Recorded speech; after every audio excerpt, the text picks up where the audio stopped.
Good evening, everybody.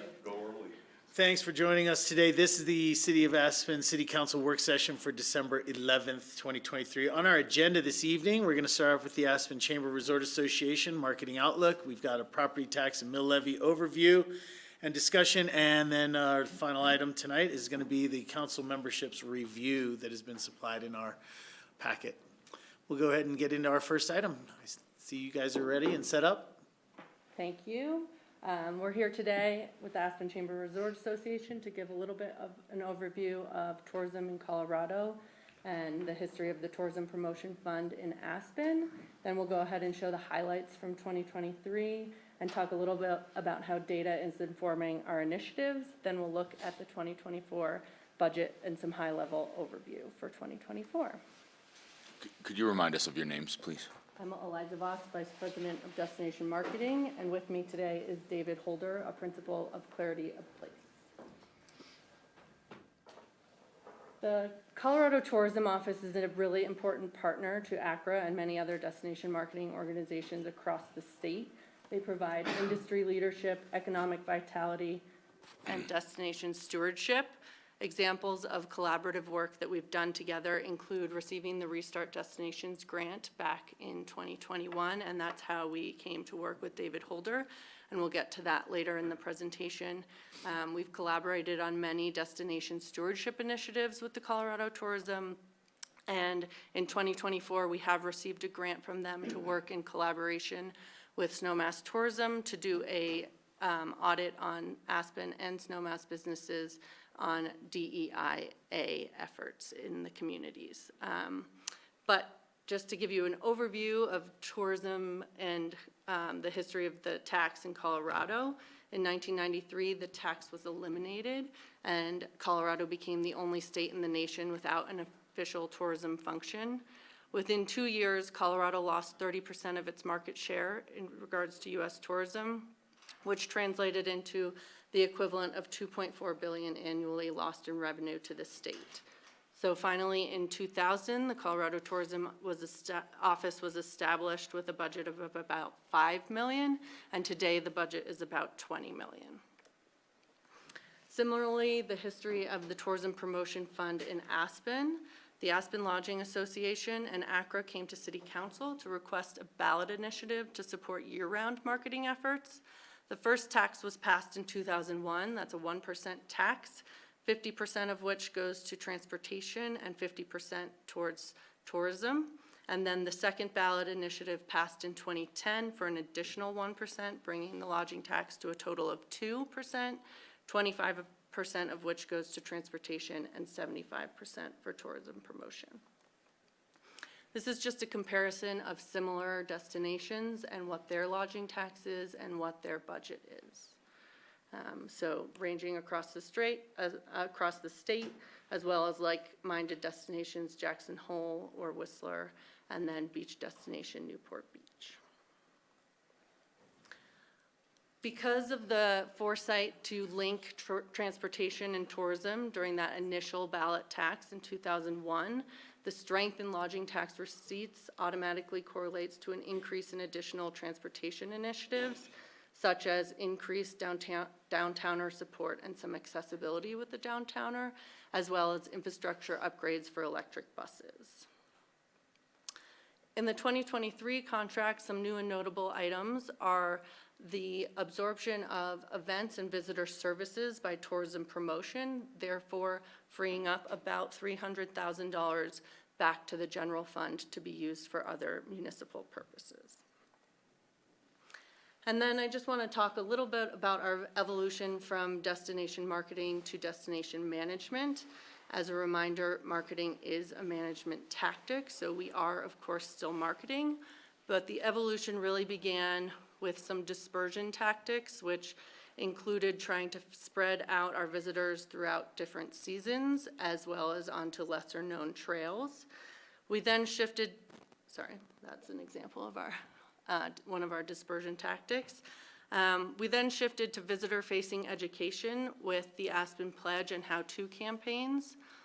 Finally, in 2019, ACRA as an organization was accredited by Destinations International, which is this industry's highest accreditation body. And in 2020, we launched our strategic plan, which included the initiative to have a destination management plan. That plan was released in 2022 with the goal of finding balance between our community, preserving quality of life for our residents while also preserving the Aspen visitor experience. So that has 3 pillars to the plan, and with that, I will go ahead and show you the highlights from our last year.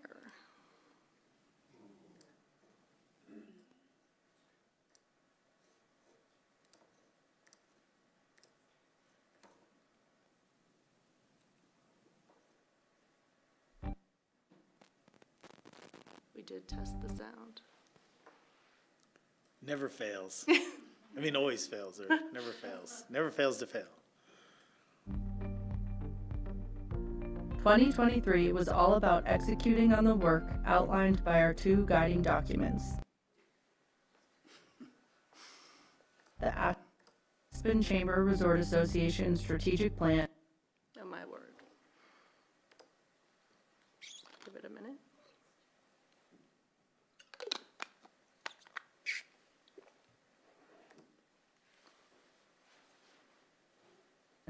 And the Aspen Destination Management Plan. 2023 is your Gonna try something else.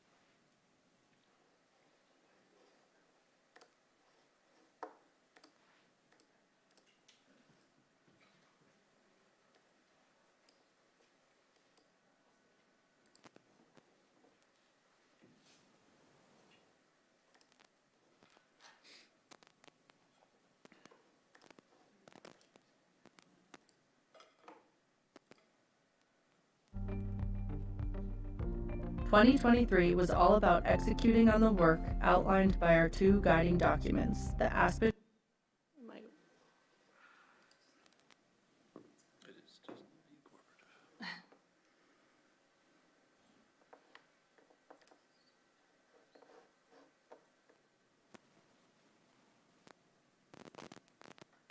sorry. Promise we tested all of this.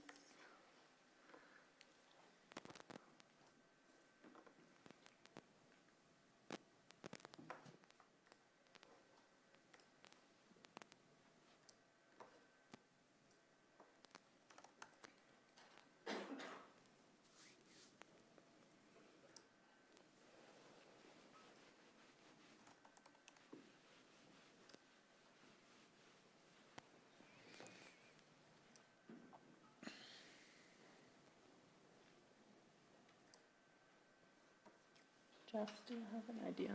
I'm guessing it's the Wi-Fi.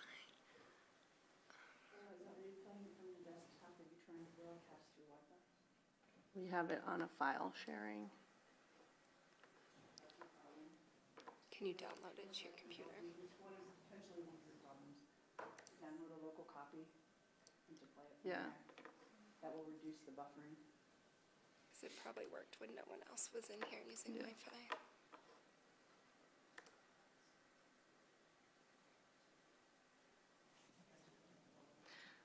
Why don't we go to David's presentation while it downloads?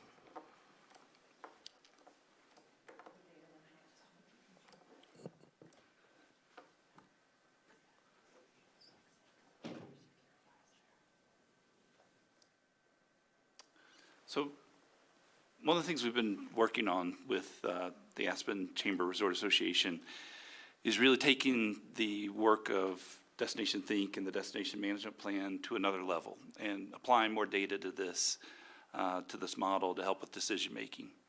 So our company, Clarity of Place, was commissioned. I'll advance to the next one. So we're going to go through a few different elements of this work that we've been doing in terms of executing the Destination Management Plan and understanding this visitation patterns that we're seeing here in Aspen. If we think of this as a process, the first step was Destination Management Plan, understanding some of the needs associated with being good stewards of the destination. From there, the Colorado Tourism Office became involved by offering some technical assistance and delivering insights. That's how our company got involved. And from there, it's how do we adjust all of this information to provide greater marketing and performance insights. When we first started working through this, our goal was to understand what's the capacity of Aspen to not just handle its visitation, but to also handle the use by our local residents, and how do we find the balance between those. And actually helped us really develop a model around capacity and comfort. We wanted to understand the capacity of this destination to accommodate this use, but we also wanted to understand what's the comfort level that we're looking at in terms of how that blends. Our businesses have certain needs, our residents have certain needs. We need to balance those two. Didn't expect we to have background music. Beautiful, well done. So within that, we started looking at different seasonality trends, and this is a great view of what our visitation volume looks like at various points of the year, really looking at the end of 2021 all the way through 2022, and then the first few months of 2023, kind of corresponding with the data as it becomes available. And you can see, as most destinations do, Aspen has certain peaks and valleys, those high points that you accommodate during key holiday weekends, but then also this ever-increasing component of what does the summer season look like. When we start comparing that against sales tax revenue, we get a sense of our peaks and valleys in terms of tax revenue being created corresponds almost perfectly to our visitation cycles and the peaks and valleys. Once we start comparing those side by side, they really start showing what does this model look like in terms of how visitation is contributing to tax revenue generation within Aspen. I'm not telling you any kind of stories you don't already know within that. What we also wanted to do, though, is understand that Aspen isn't just a town that services its residents, and it isn't just a town that services its visitors. Those two have to live in balance with one another. So if we start thinking about this in terms of an overall model, we begin to think about how our residents and our visitors create an overall population for this community. And all of a sudden, our numbers start to see a little bit of a different picture in terms of what those peaks and valleys look like. When we started really looking at that, we wanted to understand what's the impact that all of these different residents and guests are having on our community. And one way to look at that in terms of sewage flow and sewage capacity. So getting a sense of visitor volume, putting that against those times where we're seeing peak sewage use and peak water use coming through our systems gives us a sense of the fluctuation that we see in terms of residents coming in and out of the community. We have residents, we have second home residents, and we also have guests coming in. We need to balance all three of those populations. I wanted to take one more look at this in a different figure. So Aspen Chamber Resort Association commissioned work with a company called Future Partners to understand resident and business concerns, getting a sense of the sentiment of our residents, putting that against the sentiment of our businesses to understand where those need periods were, what residents are willing to tolerate in terms of different levels of visitation, and what our businesses really feel like they have room for growth or room for maneuverability in their own business models. And you can see that shifts throughout the year.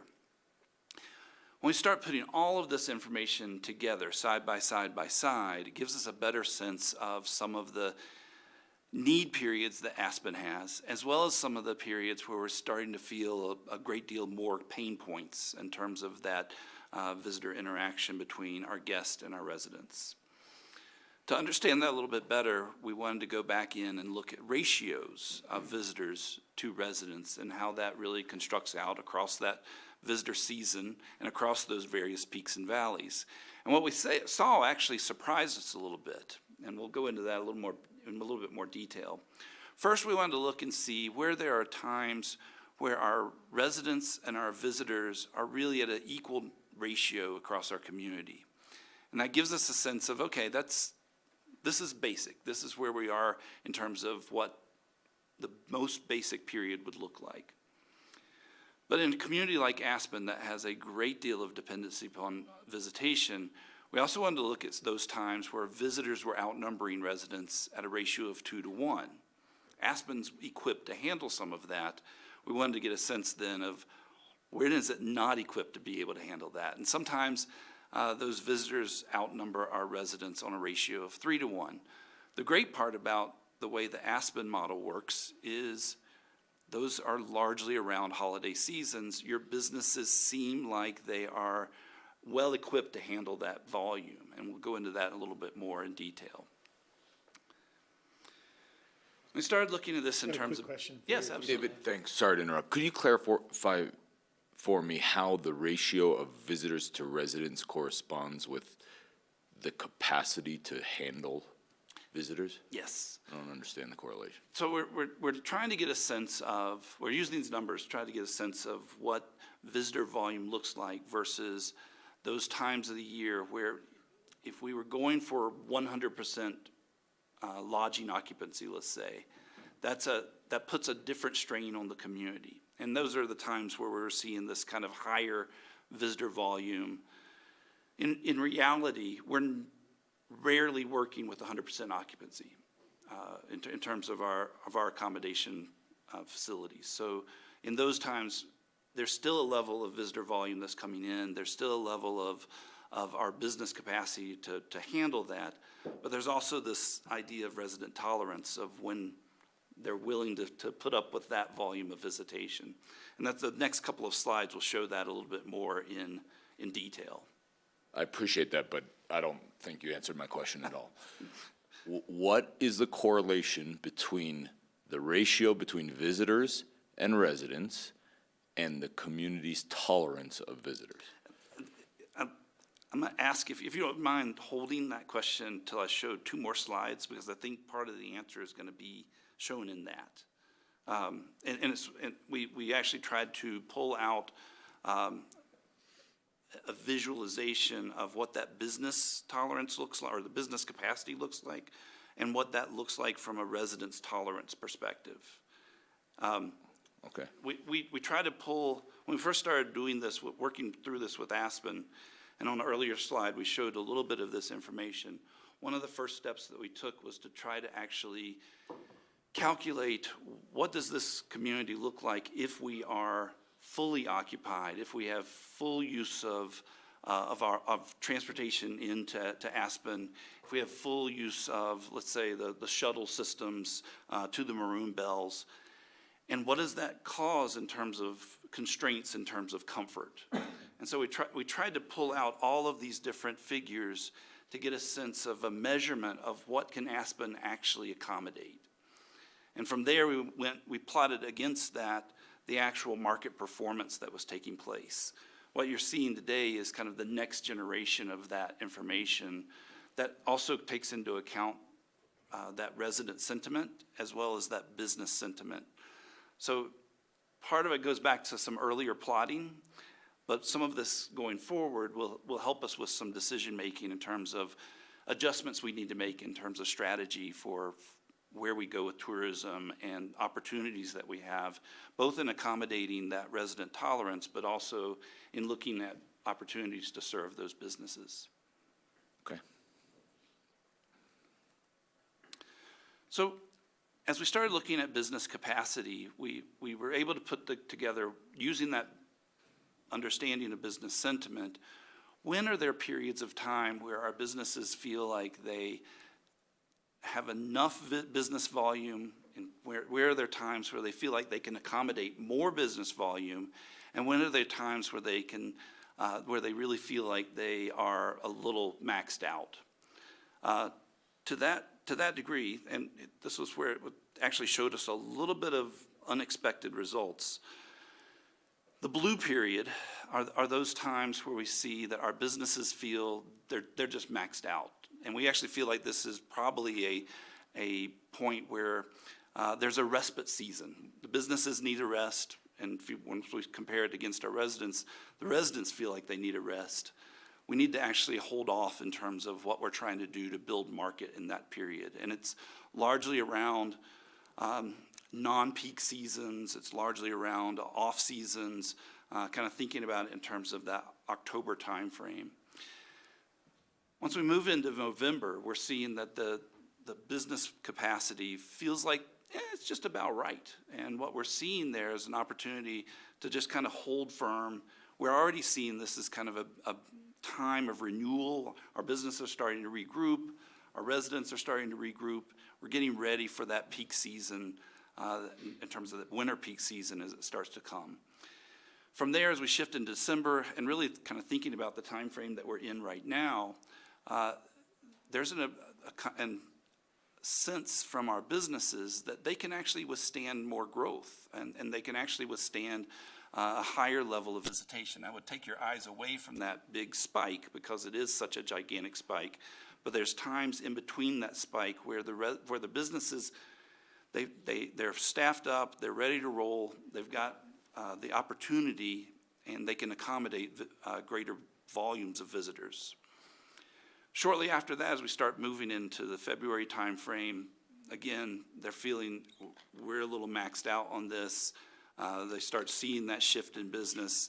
It's a time where we're being competitive with other places, but there's a lot of visitation coming in here and not a lot of opportunities from our business, not a lot of capacity from our businesses to accommodate more growth.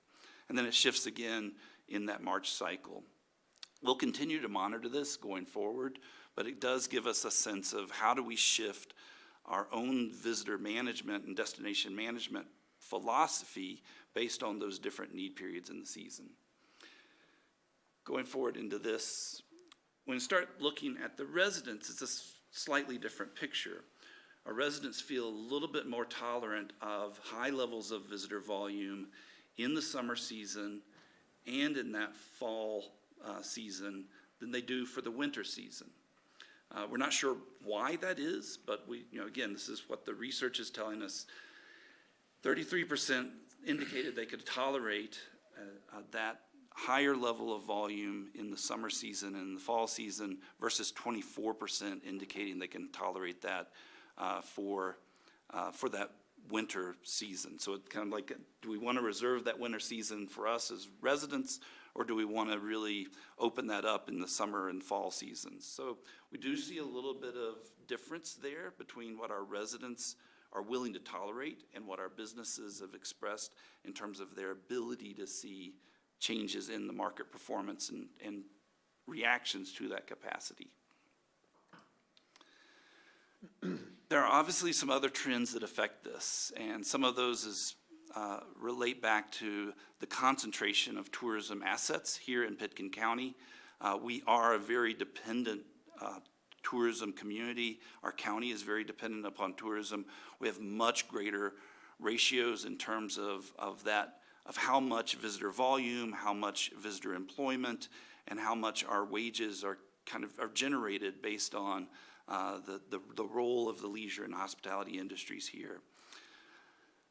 Additionally, we do see an impact in terms of housing sales and certainly single home inventory and sales here in Aspen have just skyrocketed since the pandemic. That does impact part of this feeling of tolerance and part of this feeling of capacity, and certainly is something we have to keep in mind. So there are some other indicators out there that impact some of this, and looking forward, we're ideally going to be building new ways to insert those key points into this model. There are some key outcomes that we're seeing from this, and one of those is our ability to utilize multiple data sources to help validate both research but also prescribe different direction. It allows us to make certain that we're not just relying on one data source.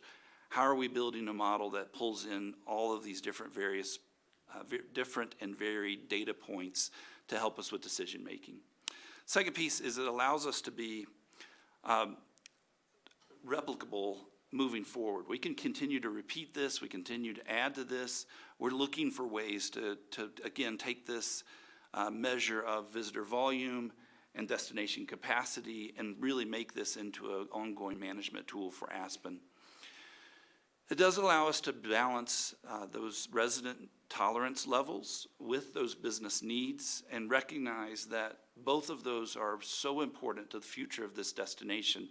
They're also very important for us to really declare when we have these respite seasons and where we need to back off and really take care of our resident needs, celebrate their role in this community, versus when we need to be more welcoming of guests to make certain that they're continuing to drive portions of our economy. Finally, within this, we are looking for ways to enhance off-peak periods within peak season offerings. This is one of the elements that was clear within the Aspen Chamber Resort Association's strategic plan, but also in the destination management plan. And then moving forward, using this data to continue to support the pillars of the destination management plan. So this, again, establishes a base, gives us a way to continue to refine and communicate, but also gives us a way to manage the decision-making we want to do for the future of this community and how we both serve our residents, but also serve our businesses. Thanks, David. Let's see if I can get our video to roll. Any other questions from Yeah, that part of the questions presentation? for David about the data? That's a lot of data to throw at you, and I apologize for that. Struggling a lot. It'll come back.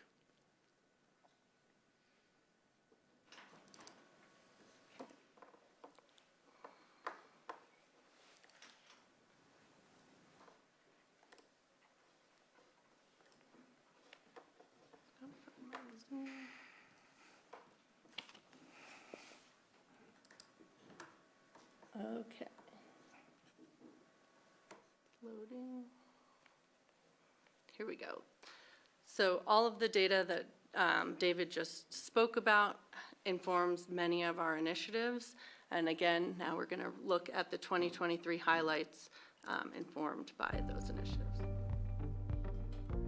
2023 was all about executing on the work outlined by our two guiding documents, the Aspen Chamber Resort Association Strategic Plan and the Aspen Destination Management Plan. 2023 is year 4 of ACRA's 5-year strategic plan, which includes the directive to develop a destination management plan, which we released in 2022. The ADMP synthesized the challenges Aspen is facing and established the 3 pillars of address visitor pressure, enhance the Aspen experience, and preserve small-town character.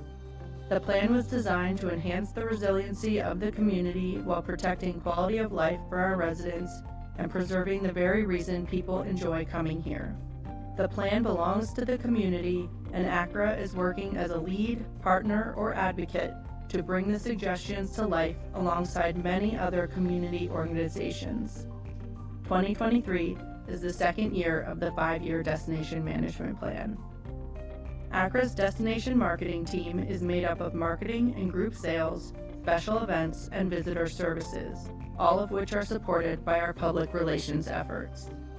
The winter of 2022 to 2023 continued to see strong average daily rates, up 17.4% season over season, while occupancy at 62.3% was just about flat to the previous season. When we look at the summer season, which is considered May through October, occupancy was 57.8%, down 4.3% year over year, with ADR for summer season coming in at $618, just slightly down from last year. From January through mid-November, the ACRA Visitor Center Services staff provided guest service interactions that defy ordinary to over 76,000 Aspen visitors at the Aspen Airport, Wheeler Opera House, the Pavilion, and our main office at 590 North Mill Street. ACRA, Aspen Skiing Company, Snowmass Tourism, and of course our community lodging partners continue to provide Destimetrics occupancy and forecasting reports as resources to the community. One strategy to address visitor pressure is to enhance visitor education. All of our campaigns aim to build awareness of seasonal activities, provide how-to guides on safety and etiquette, and educate travelers on the values our community holds dear, and encourage them to embrace that ethos while they are in the destination. We run year-long content campaigns with our partner agency, 26 Digital. We continue to run Defy Ordinary campaigns with our agency, BVK. Those campaigns are designed to drive visitation in the summer and winter seasons by highlighting Aspen's values to our top feeder markets. During peak summer season, our messaging was focused on targeting visitors and residents already in Aspen and the Roaring Fork Valley with sustainability messaging.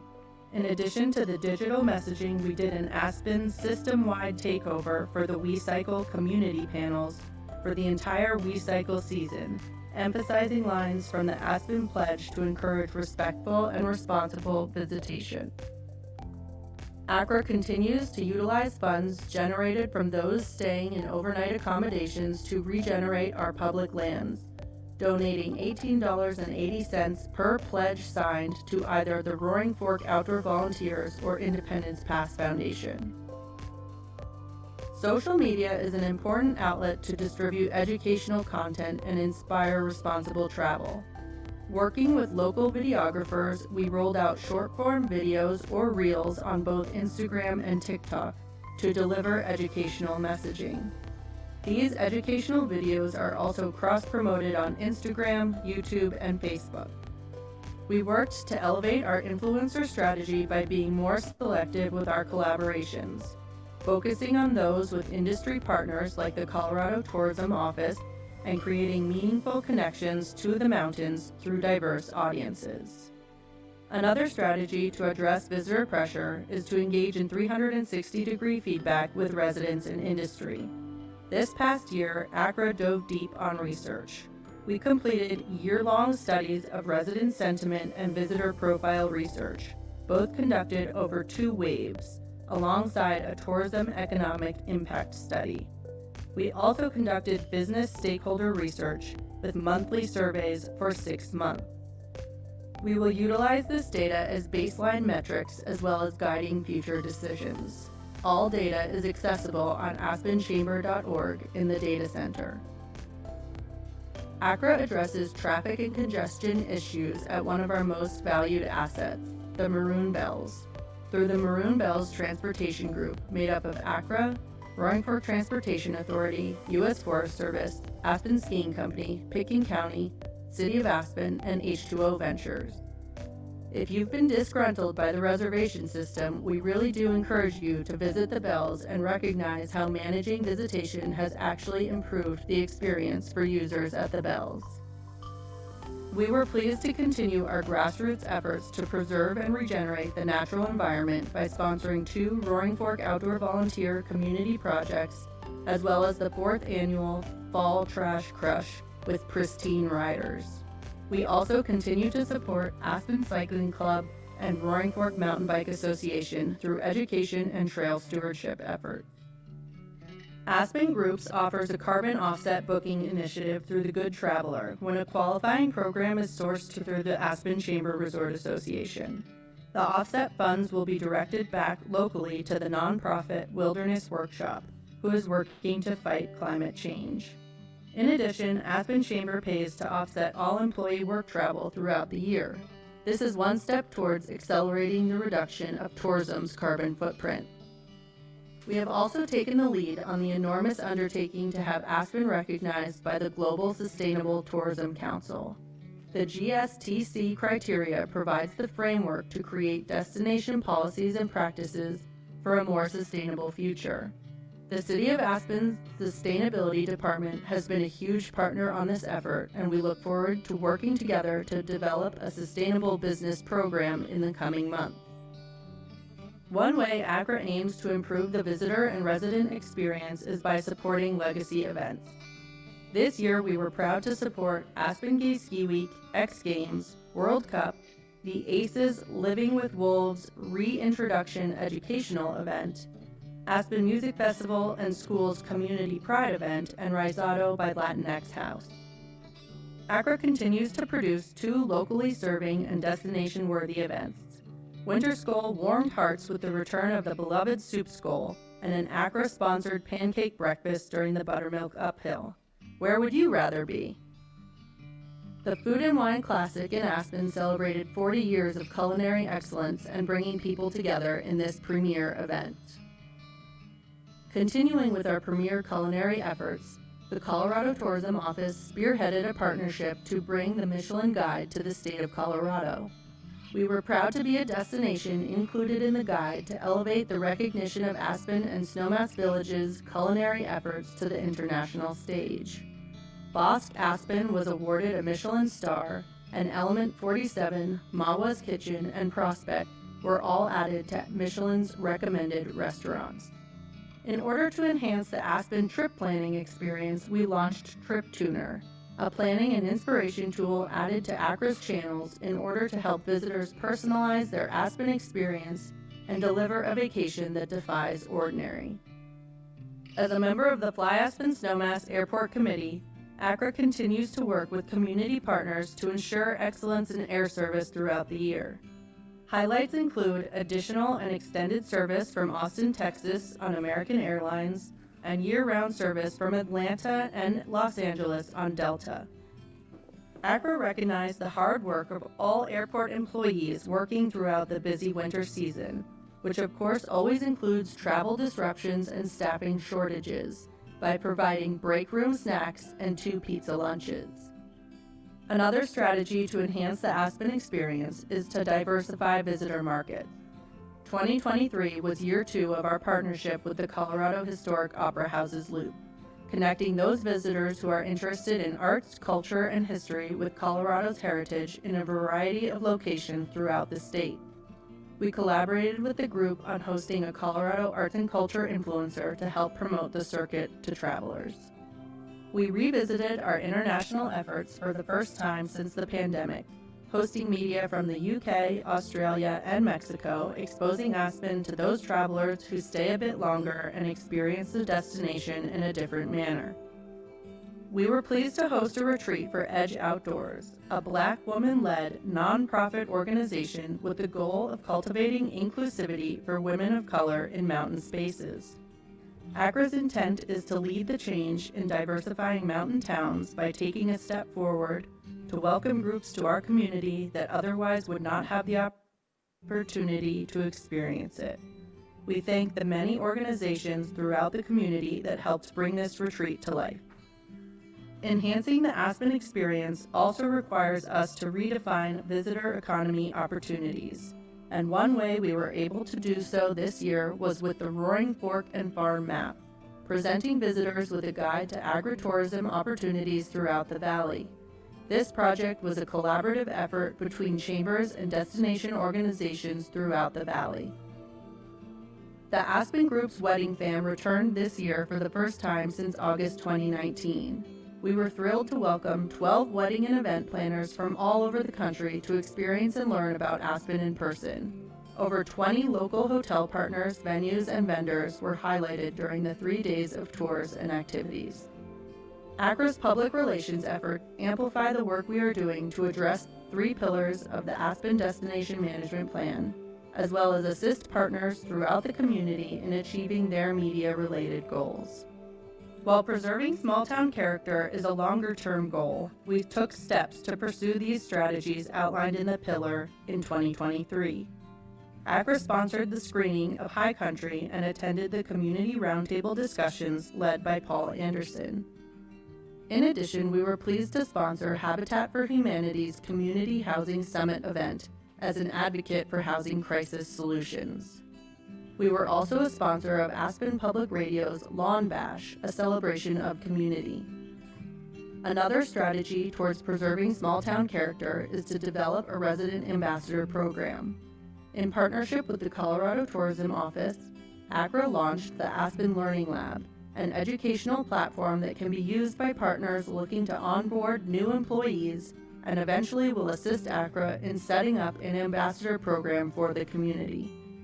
In an effort to bring all of this work to life and to highlight some of the successes that the Aspen community has seen that help lift up the pillars of the Aspen Destination Management Plan, ACRA sponsored the Aspen season of Destination Thanks Travel Beyond podcast. The podcast highlights several community members speaking about sustainability, travel, the Destination Management Plan, and how Aspen is striving to make lasting positive change happen. In addition to our work in the ADMP pillars, ACRA staff pursued professional development opportunities throughout the year, with Eliza Voss achieving her Certified Destination Management Executive recognition from Destinations International, the tourism industry's highest individual educational achievement. Eliza joins Debbie Braun in this achievement. Debbie has held her CDME since 2015. Nicole Hellinger received her Professional in Destination Management certificate, a program that provides those new to the destination organization side of the industry the fundamentals of destination marketing, management, and sales, with cutting-edge education and the knowledge to further their careers in the travel and tourism industry. Both Jessica Height and Debbie Braun participated in Colorado Tourism Office's Leadership Journey, a year-long program designed to activate the full potential of Colorado's tourism industry through its people. Jessica graduated with the class of 2023. As part of this program, Jessica designed and executed an educational panel for Aspen High School students on the value of tourism within the community, fostering dialogue and interest in this as a potential career path for those students and engaging tourism conversations with the younger community members. Debbie Braun served as a mentor with the program and will continue to do so for 2024. As an organization, ACRA was recertified through Destinations International, a process required every 4 years following initial recognition, as a destination marketing accreditation program.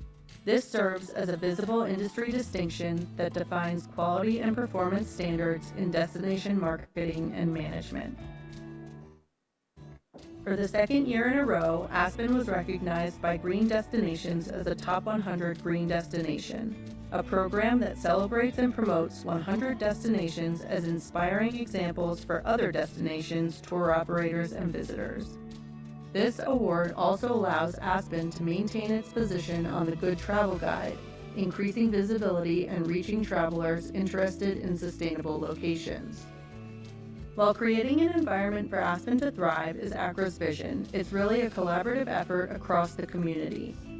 Aspen Chamber values our partners and strives to bring the balance between residents and visitors to life through the work of the Aspen Destination Management Plan. We are devoted to this work, and the future of our community depends on our ability to evolve, as change is constant. Aspen has a passionate and engaged community, and there will always be disagreements on how to do Aspen right. But ultimately, we are all working towards preserving the same thing. This little place called Aspen, a town we all love, and that defies ordinary.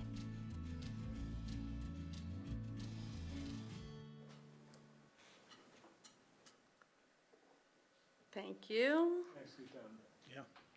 Yeah. We have a couple more slides with the 2024 budget and some initiatives, but I'm happy to take questions about the data or our 2023 work first. Or do you want me to just? Let's just go ahead and wrap go it through up? let's do the presentation. We'll see what conversation comes from it.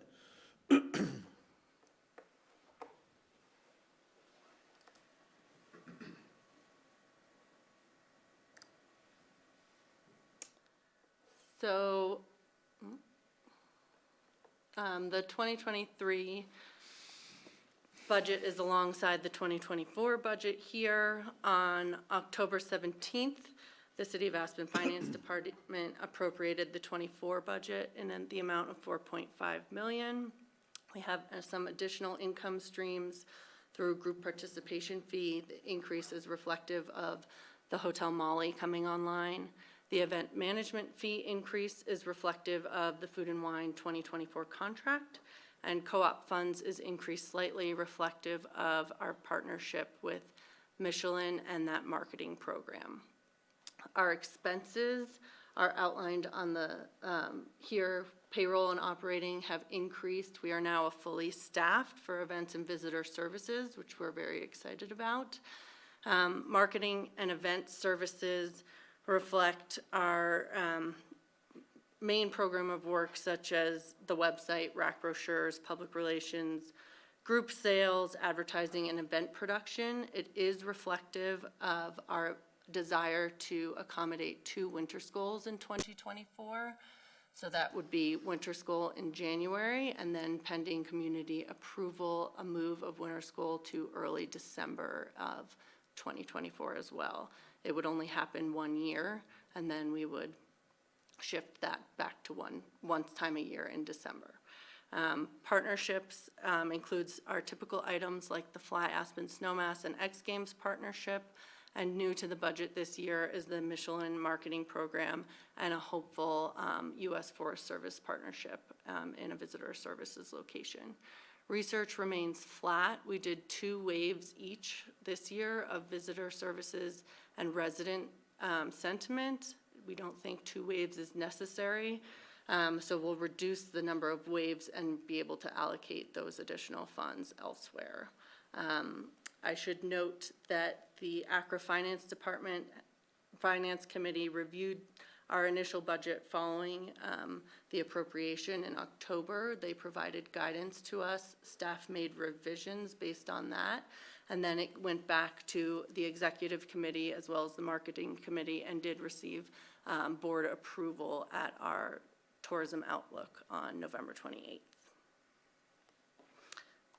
Some of our new high-level initiatives for 2024 include the DEI audit of Aspen and Snowmass businesses. That is in partnership with the Colorado Tourism Office. As mentioned in the video, we are working with the City of Aspen Sustainability Department to create a sustainable business certification program.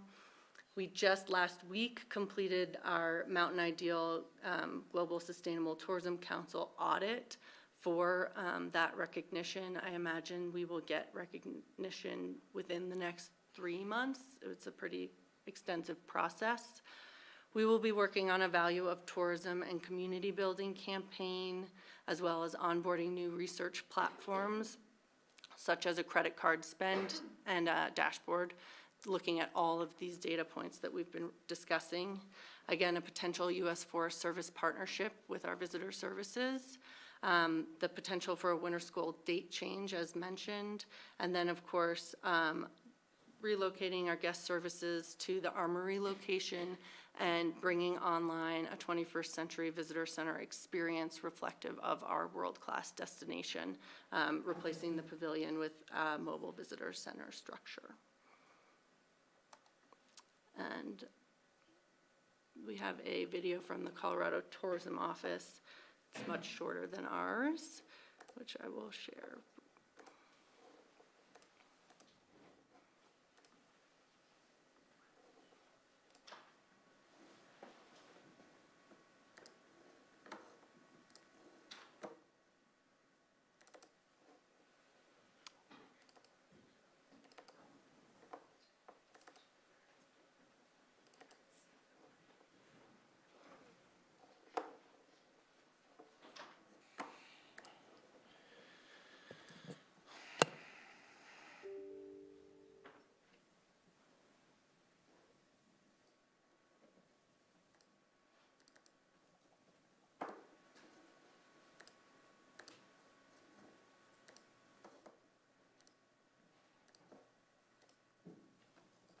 This is Colorado. You're one of the 6 million people who are lucky enough to call it home. You know that Colorado looks like this, and this, and this. And that this is a 14er, and this is a rock pile. And this is what Coloradoans mean when they say rhino. Not this rhino. Easy, boy. You know all the references to NOCO, FOCO, LODO, Gunny, the boat, and the Four Corners. And we've got all the springs you can handle. But did you know that tourism is one of the largest industries in the state? It contributes around $750 of tax benefits to each household every year. That pays for 2 ski passes, 20 concert tickets, or 375 fat tires. You know, the things that matter. And did you know that for every $1 marketing dollar spent, Colorado sees a return of $151 in visitor spending? But not only that, tourism indirectly benefits tens of thousands of people. This is Frank, and he depends on tourism. This is Martina, and so does she. It may not seem like Javier, Cece, and Arlo depend on tourism, but they do. All these hardworking people do. And these artistic ones. And these adventurous ones. They all benefit when visitors come to Colorado, because people don't just come here to ski for the first time. Their spending brings billions of dollars to the world-class amenities and experiences that benefit visitors and residents alike. They arrive by any of our 14 airports. They use our public transportation, museums, attractions, parks, concert venues, and restaurants. It's what gives locals like you so many options for your rainbow trout, smothered burritos, or Rocky Mountain oysters, if that's your kind of thing. So just remember, the next time you go here, or to any of the amazing places Colorado has to offer, it's all made possible, in part, by tourism. And the end result is that euphoric feeling you get from calling such a beautiful place home.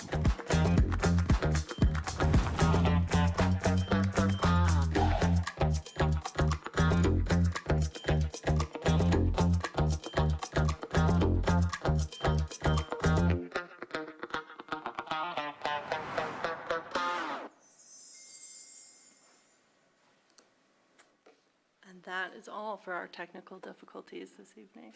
Thanks. If you could go back, pull up a slide, if you will, that had the budget breakdown. Sure.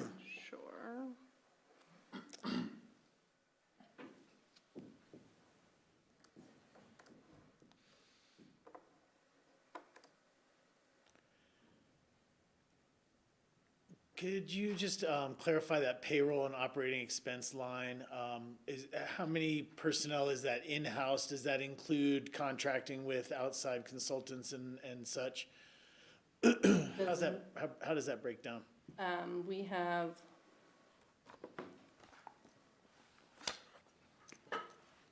nine full-time employees and how many is part-time?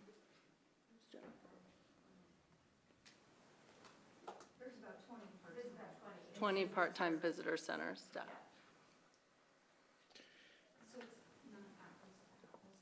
Yeah, it's not apples to apples because we're taking on, it used to be a different budget. And then the marketing and event services, is there a way, is that broken out into what goes into, traditional advertising versus event support or things like that? It is broken down. Advertising is about 700,000 total. And then I can get a further breakdown for you. And we do provide quarterly updates on the variances to the city manager's office. What was that question? 700,000 of the staff expense goes towards advertising? No, the marketing and event services line there. My question was what goes towards traditional advertising such as print and the like. Hello, Debbie Braun, President, Aspen Chamber. Let's start up at the top. The payroll and operating expenses, that is for all the visitor center staff and the destination marketing group events team. The reason it's not apples to apples is last year our visitor center and our events team were inside the chamber's budget, and this time it's been moved into the destination management budget. That also, all the operating expenses, that's the rent, that's the copies, that's anything that's not marketing related is put up into that payroll and operating expenses. We have a very detailed budget of all the line items, but because you appropriated the amount in November. From there, we take the appropriated amount and then we break it down. For this meeting, we like to just go a little higher level for you guys as well. Those partnerships, as Liza mentioned, that's World Cup's coming, X Games. Those are some of the sporting events.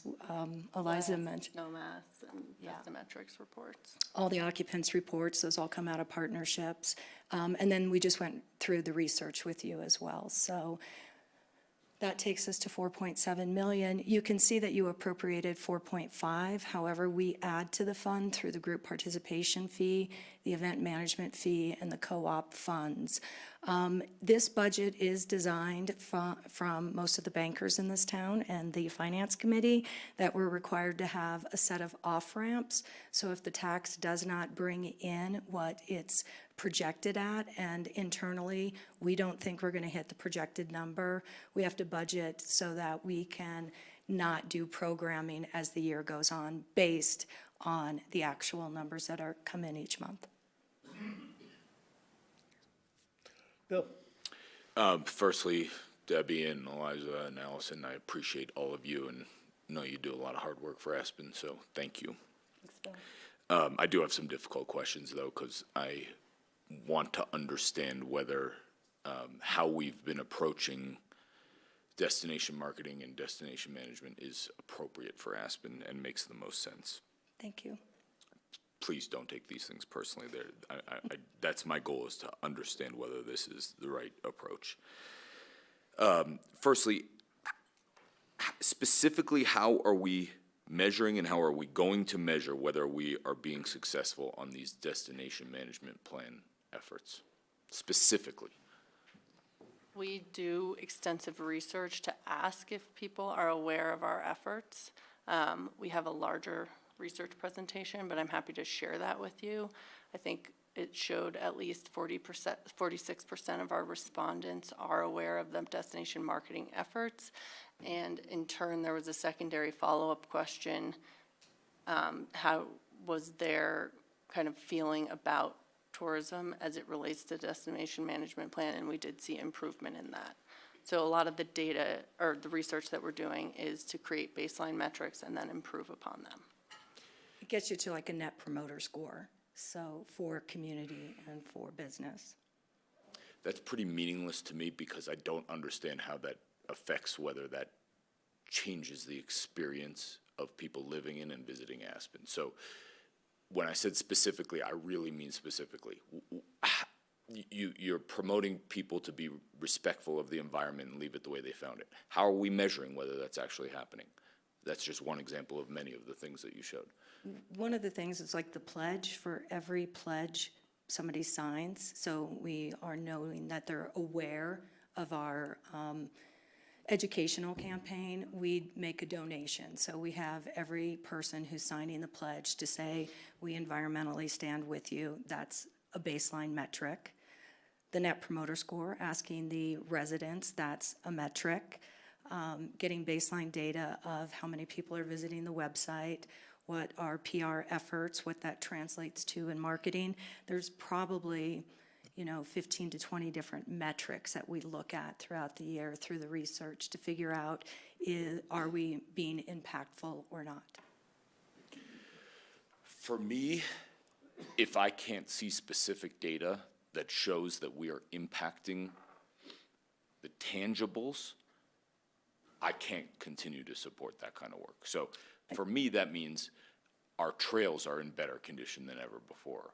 Our environment is being respected. There's less trash on the street. Those kind of tangible metrics, that's what I'm interested in.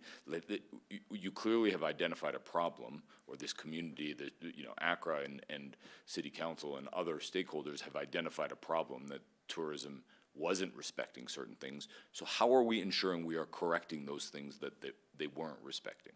That's what I'm interested in, what I will need to be able to continue supporting this moving forward. I don't really care how many people saw the website. That doesn't mean they're acting on what they saw, right? a lot of people could tell me to pay more taxes. That doesn't mean I'm interested in paying more taxes. It just means I heard people telling me to pay more taxes. I need the tangible. Specific financially, I am interested in seeing the full budget and understanding how much we're spending on advertising versus some of the event services and those things, breaking that out, that category out most specifically. But I'd like to understand what would happen if we took a different approach towards advertising and marketing. So could you help us understand what alternatives exist for handling our advertising and marketing dollars and what it would cost us?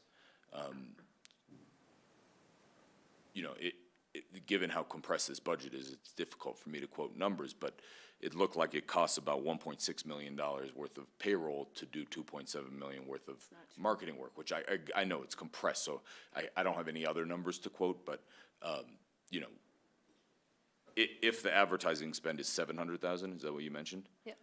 What would an agency charge us to do that $700,000, and what does it cost you to do that $700,000? We'll come back to you with the numbers. Okay. Lastly, how much did you pay Clarity of Place for that work? I believe we had a $7,000 contract. Okay. I don't understand the purpose of the work that they did. I learned nothing from that presentation. I could have told you about those seasonal patterns and I could explain them maybe a little bit better. I really don't understand the purpose of that. So I'm sorry to be critical, but I'm just not sure that I personally gained anything. And I don't even work in this field. I just live here. So We are trying to use data to inform our decisions. So while I agree with you, I live here too, I understand it. I understand people's sentiment around it, but I can't make initiatives off of people's feelings. I need to make it off of data. So that's why we're using a data model to inform how should we be activating, for example, off-peak within peak, which is what we would say early December from Thanksgiving to pre-Christmas. The tourism infrastructure is in place. The community is ready to welcome people, and that, you know, that data is now going to say, yeah, ski company, Snowmass Tourism, ACRA, you can make an effort to try and grow that business during that time of year. okay, thank you. Sam? I just wanted to show my appreciation for ACRA and all that you do, and then just had two questions, not for now, just for analysis later. We all get the marketing reports for like information packet, and I was just wondering if, whether to take it with a grain of salt, but some analysis could be added to it. What I'm really wondering is if we're heading in a wrong direction or negative direction as far as revenue goes. Like when you present that we're down X% year over year, should I be concerned? Should we be doing something differently? I think that would really help all of us as far as like council decision goes. And then secondary to that, this wasn't brought up in this presentation, but down the line, I'd love to know ACRA's analysis on the short-term rental tax and how that's affected Aspen's economy. Because I know those numbers are not baked into a lot of the data that you have. So I don't know if you can get that data and bake it in, but I know that's a new thing that's going to make a huge difference, and I'd love to hear more analysis, but I appreciate the data that you did present. I will say, I do think our community or our visitors have hit rate resistance with what rates are being asked in the community, which is why I think you're seeing a slight decline, but it is happening across the country. In rural mountain destinations are seeing a similar kind of maybe shift back to city vacations, et cetera. But I'm happy to provide some color to that. And in regards to the short-term rental tax, because we are not intaking any of those funds, it would be interesting to collaborate with Pete and understand if those funds are coming in at projection. I do believe that there's a real estate study being headed up by someone in Park City trying to look at the impacts of those short-term rental taxes in at least 5 communities, and Pick and Aspen was one of them. So when we see that data, I'd be happy to share it with you. Yeah, I'd love that. I appreciate that color right there, and I know that that does really help us inform decisions on how the future is going to look. So thank you. Yep. Thanks, Sam. John? Yeah, first of all, I want to congratulate Eliza and, Your microphone? oh, sorry. I want to congratulate Eliza and, I'm sorry, David? no, the other presenter that just graduated from a Jessica. class. Jessica, yeah, thanks. It's nice to know we're in good hands. The other thing, I really like that graph that you showed. It actually did show, you know, some really cool things, like when we have an equal number of visitors and residents in town. That's informative to me. When there are twice as many visitors, when there are 3 times as many, that's a graph I'd never seen before, and I found it fascinating. And lastly, I'm just curious about the date change for winter school. Sure. Part of it is driven by the fact that the history of winter school was the event came to be to fill a quiet time in the community. And while that served its purpose for many years, I think January now has seen quite an increase in visitation. So it may not be serving the community in the way it's intended. It's kind of slammed right after the holidays up against X Games and Gay Ski Week. So the idea is to shift it to a kind of more need period, treat it as a kickoff to winter, and also as a time when businesses and restaurants are fully staffed up but might not see the visitation. So provide sort of an onboarding opportunity instead of having a quieter time and then, you know, all systems go on December 23rd. We are doing outreach with that. We don't want to start it prior to this winter school. So once we do this winter school, we will be doing community outreach and ensuring that it is something that the community is on board with. I like the logic of it. I hope it works. Great, thank you. Ward? Yeah, thank you. Yeah, CCLC looked at that changing, and I think the suggestion came from members of the business community in the core to change the date from January to perhaps December. And it kind of coincides with some of that information that you presented, that there's, although in January in that time period that there is a lot of visitorship, it seemed as though the businesses could use more. And the idea of winter school becoming, or returning to a local celebration is interesting to me, and it's like, brace yourself, here it comes.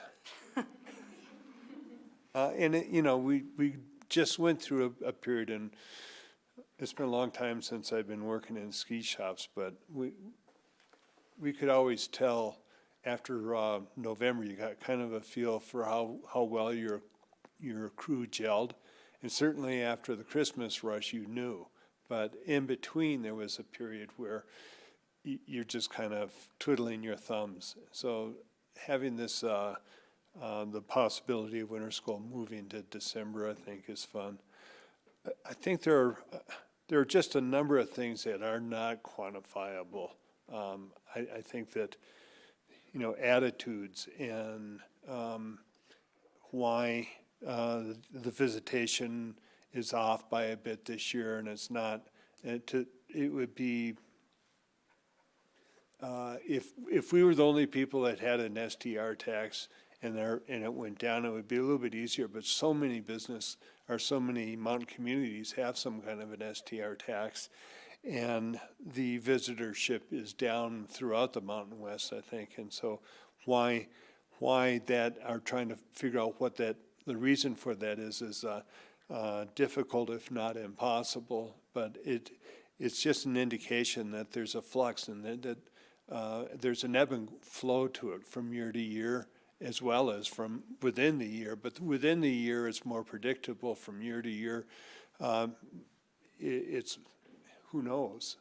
But I know that when ACRA didn't advertise, it took many years to overcome that and to get numbers back to where they were.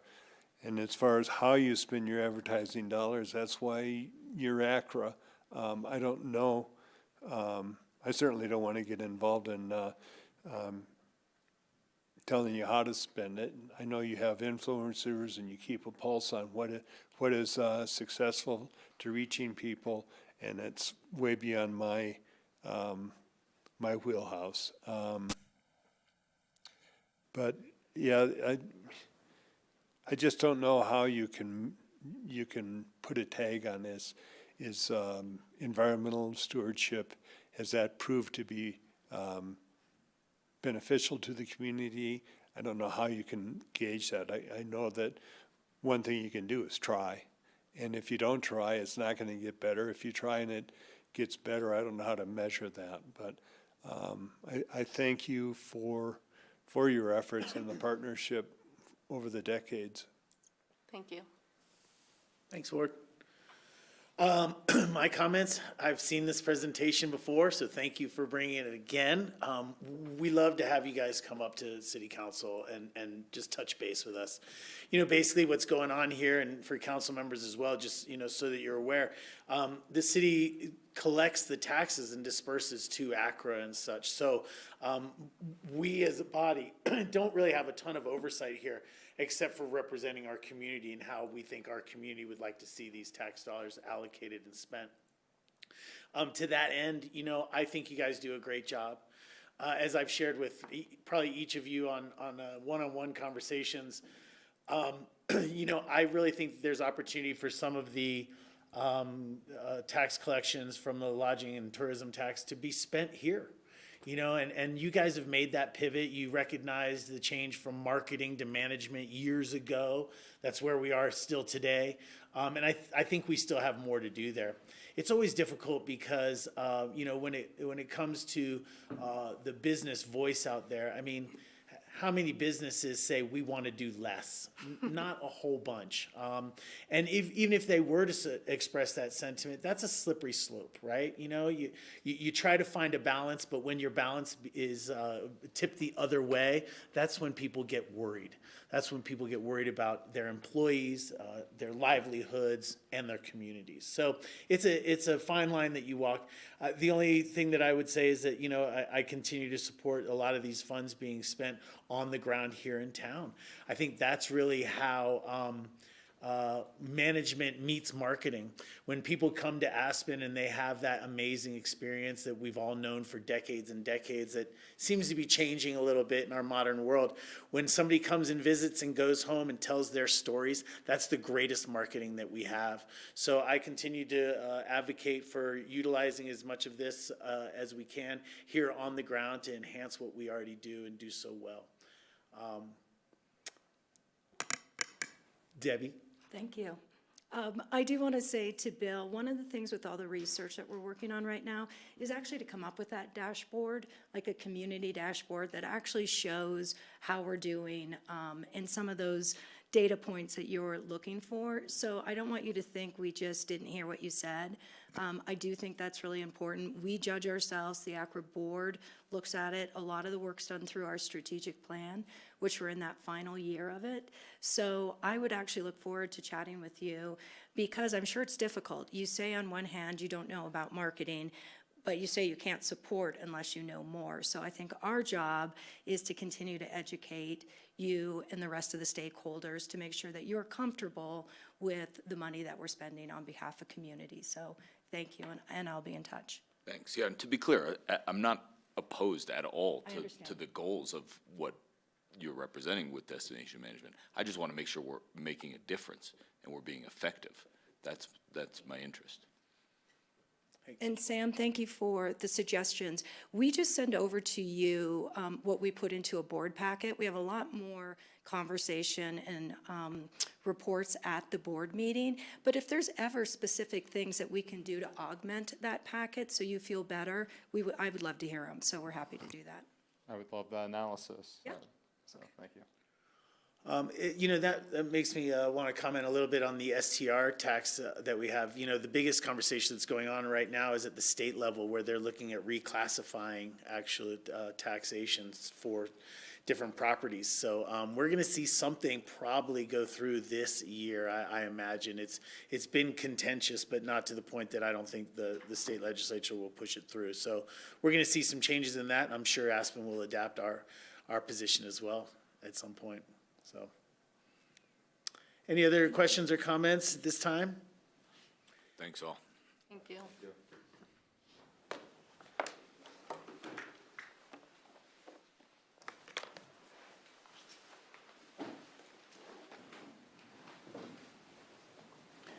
Thank you to members of the ACRA Army that are here this evening.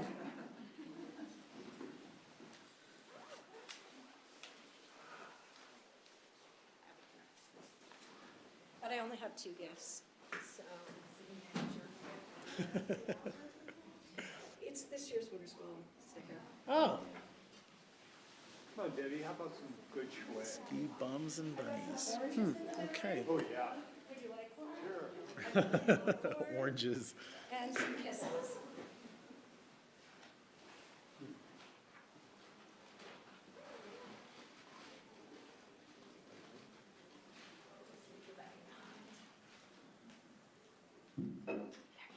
Aren't you?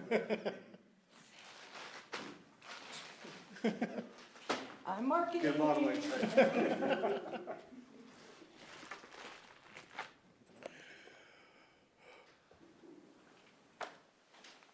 Hey, Pete. Mr. Mayor, How you doing today? I'm good. I just don't know if I should take that as an insult that everybody left or no or not. They're going home to watch this in the comfort of their own homes, I There think. you go. Yeah. Love it. All right, this is going to be interesting. Let's go. All right, may I share my screen? Please. Thank you so much. I do not have any videos, so hopefully we won't have any technical difficulties there. Thank you for allowing me to come in front of you today. I'm here to really give you a bit of an overview on the mill levy and kind of the city of Aspen's role in how an individual property tax bill might show up in somebody's inbox in the coming weeks or month. And I did add this one slide just now. I did want to tell you why I guess I'm here. Typically, we tend to certify the mill levy by the 15th of December per statute. However, there was a special bill that took place, a special session at the state level that reset these dates, basically giving some additional time to the county assessors, so we wouldn't necessarily receive final certification from the county assessor until January 3rd, which means then we need to turn around and certify a levy by the 10th, which is not a very large window. Looking at the calendar too for the council, we have one regular meeting on the 9th. So with that, I felt like it'd be a good idea to talk about all of this in advance, give you some context, and then see if that helps guide the decision down the road. So I am showing you kind of incomplete data. Obviously, like I just said, we don't have final certified numbers from the assessor's office. So at times I'm pulling information from 2022, sometimes I'm giving you a preliminary 2023 type information, but it does hopefully give a lot of context to what we're talking about. If you looked at an average property in Aspen for the 2022 tax year, which we collect in 23 this year, it was about 36, 37 mills on their total tax bill. So they were applying their assessed value times those mills divided by 1,000 got your property tax bill. You can see the middle box says that the city of Aspen basically was about 14% of that total property tax bill levy that was applied. So that's important to note, first of all, that there are a lot of other players, and again, I'm not trying to dumb this down too much, so apologize if you all know a lot of this. I actually had a lot of community members also calling me and asking me questions, so I've been trying my best to kind of relay some of this to them as well. But essentially, there's a lot of other players involved here. It is important to note that a number of us, the city of Aspen in some cases, but also the county and some other folks, have certain limitations to how much revenue they can collect. So there are structural limits by Tabor, which basically is one of our main limiters in the city of Aspen side. There's also a statutory limit for statutory communities. That's a different limit, and actually for this next year is actually lower than the Tabor restriction, which isn't always the case. And then you have some other jurisdictions that have no limit on them, and they are either voluntarily doing some limiting on their own, and they've come out and said that in the paper or made some statements, or some others actually have said, like, we think we might need to charge the full mill levies because either our reserves are down, or we're having some significant staffing issues and housing issues for our employees, and they're trying to ramp back up. So that is kind of the big picture, I guess, and how we fit into this equation.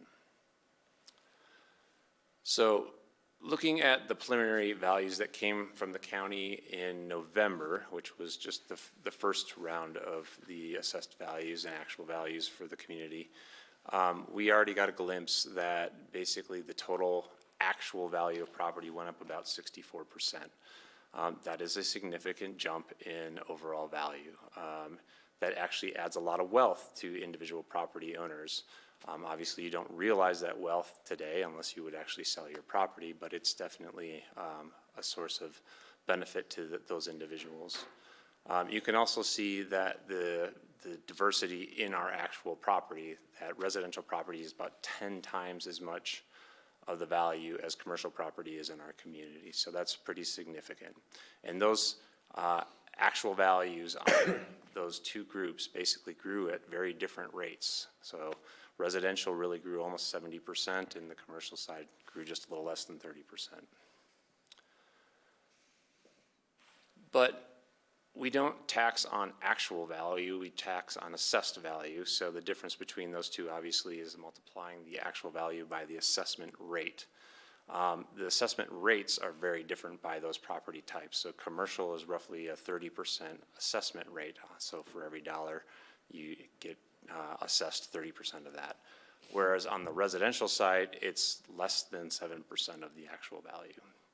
So you can see that just by going from actual value to assessed value, we went from a total change of about 64% down to 49%.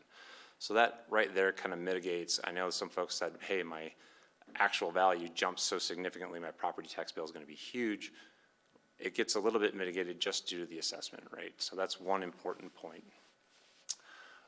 It is also important to note that there's the special bill that will kick in, which actually makes a little bit of change to the assessment rate only on the multifamily and residential side. And it did a little bit for discounting how much is taxed, which I'll talk about in a second. So for the city of Aspen, we do have the two different mill levies, the general purpose mill levy and the Clean River Initiative or the Stormwater Program mill levy. I'm talking right now just about the general purpose mill levy. And that mill levy is subject to Tabor. So Tabor is really going to dictate how much revenue we collect as a city. Because it is going to make sure that we don't collect more than 8.7%, at least by this initial calculation based on the values we have so far. We can't collect more than 8.7% than we did last year under the general purpose mill levy. So in order to make sure that doesn't happen, we basically apply a mill levy credit to our total maximum mills that we can charge, which is the 5.41. And every year we've always been applying this temporary credit.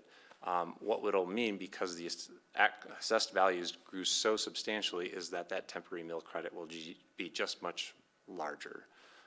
So instead of 5.41 mils, right now the estimate would be about 3.8 mils. That would guarantee that we don't grow more than 9.4 million in revenue. So not gain more than, that is the total that it would collect. So about 700 some thousand. So that's an important distinction. It is also important to note that every property does not feel that same impact, essentially. It doesn't mean that your property tax bill just went up 8-point-something%. It's still multiplied by your assessed value at each property. So if your property had an actual value that jumped really significantly, you will see a larger increase in your property tax bill than some others that only grew minimally. So that is important to note. So really on the deed restricted side, since those properties are basically price capped per year, price appreciation capped, we might actually see that their property tax bills would decrease because that mill levy credit would be so significant, it'll more than offset just the small increase that they received on their actual value going up. I'm going to call these the lower cost free market housing. So you're talking in the low $1 million range, maybe type thing. They actually saw the most significant jump in their values. So they actually will probably see the highest percentage increase on their property tax bill. And those higher value homes actually did not jump, 100% or 200% or whatever the case may be. So they'll see an increase, but not nearly as significant in terms of a percentage basis. So I did say that there was the special bill that passed. And so the two components of that special bill that really kick in are that it reduces the assessment rate from the 6.76% down to 6.70%, so 0.06 of a percentage point will lower the value that's being taxed on the individual residential and multifamily units. Additionally, up to your first $55,000 is also reduced off of your assessed value so that it's taxing a little bit less. So you can see on the top line of the graph there, the chart, excuse me, that it was 65% on the change in multifamily and residential. Now it's 62%. It just knocks it down a couple percentage points. That's my estimate at this time. I really do not still have the actual values from the county assessor. But what's important to note again is Tabor's is really the revenue restrictor for us on the general purpose levy. So what that really means is the city can still collect the $9.4 million in the general purpose mill levy because it's dictated by that growth rate, the 8.7%. What it means is we would just not do quite as big of a mill levy credit, so it's a little bit less than the 2.243, it's 2.202 instead. So in terms of the special bill, it really doesn't have an impact on the general purpose mill levy. But it does have an impact on the stormwater mill levy, and that's because the stormwater mill levy is not Tabor restricted. So basically when it was adopted into place by voters, the voters said collect up to the 0.65 mils, regardless of the change in revenue, essentially. So before and after the special bill kicks in, it basically just reduces the actual tax for tax collections for the stormwater mills by only like $25,000 at this point in time. So with that context, obviously I wanted just to reiterate that a lot of the different taxing entities are voluntarily collecting less and or are restricted under statute or under Tabor. There is a different impact to different types of properties on how much they grew basically through this assessment process. But really the deed restricted units are probably going to see an overall decrease in their property tax bill. And those that are probably in that range of $1 million to $3 or $4 million might see more of the larger as a percentage jump at this point. So just to put that numerically, and again, these are all fictitious at this point, but I'm trying to give you some context. If you were looking at kind of a deed restricted unit that grew about 3% as a cap for their actual value, they're actually possibly going to see a $40 decrease on a $500,000 house last year to this year. Looking at a home that's $5 million and basically seeing a 50% increase in its actual value. So again, it's a lot of added wealth to those individuals. You might see an increase of about $200 based on the current status of the mill levies. But if you had a $2.5 million house that saw a 100% jump in its value, you'd see maybe a $400 increase on the property tax bill. So again, $2.5 million of added equity, a doubling of your value of your home, but you might see a property tax bill that jumps more as a percentage than you would of a larger home.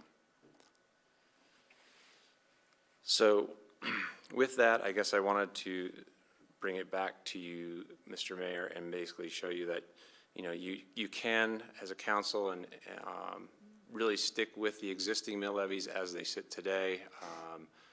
That would be restricting the general purpose levy down to whatever Tabor requires, and then charging the full 0.65 mils on the stormwater side. That would generate, under current numbers, about an additional $1.4 million for the year. The majority of that jump is really coming from the stormwater mill levy, which is important to note that that particular program is definitely underfunded in terms of its capital needs. We've talked about that. There's probably $20 million worth of projects sitting out there that can be done at least. But if the council wished to try to restrict the impact potentially for an individual property owner, speaking with some outside counsel a little bit as well, we talked through the aspect of what are the options, and the best option would be if you wanted to reduce the number of mills on the stormwater mill levy side, you could start reducing the amount of collections in the stormwater mill levy, and basically kind of mitigate any negative impacts to an individual. I gave you a reference point that about $300,000 less revenue for every 0.1 mils in that particular mill levy. The reason I'm targeting the stormwater mill levy is that it is not Tabor restricted, so if you ever wanted to unwind that credit, it would be very easy to do so. If you actually did on the general purpose side, I don't have full confidence at this point that it's easy to unwind that. Basically because Tabor's in play under the general purpose levy, and it says you're taking your last year's revenue and growing it by a percentage. If you artificially lower your prior year number, I'm not sure you can just automatically add it back in. You might just be subject to whatever the construction and inflationary growth is for that year. So speaking through this, you could also easily backfill the stormwater mill levy if you wanted to with some of the general purpose mill levy dollars as a way to mitigate that. So with that, if your head hurts like that guy's does, then you're in the right place. Bill? Thanks, Pete, for that. Could you talk more about your strategy on lowering the stormwater levy as opposed to the general purpose levy? Isn't there a lot of precedent for communities, both Aspen and elsewhere, using temporary mill credits for all sorts of reasons, in addition to whatever Tabor limits them by? So I'm trying to understand your concern that you wouldn't be able to get that back a little bit better. Yeah, and I don't know if Jim has any more insight or not, but we basically made a call to some outside counsel as well, and we were a little bit worried about this particular aspect. And I do have a call in with the treasurer right now at the county to see if there's some additional input they can give. But with the stormwater mill levy, we definitely don't have any restrictions. We can move that up and down as long as we stay under the 0.65, no matter what.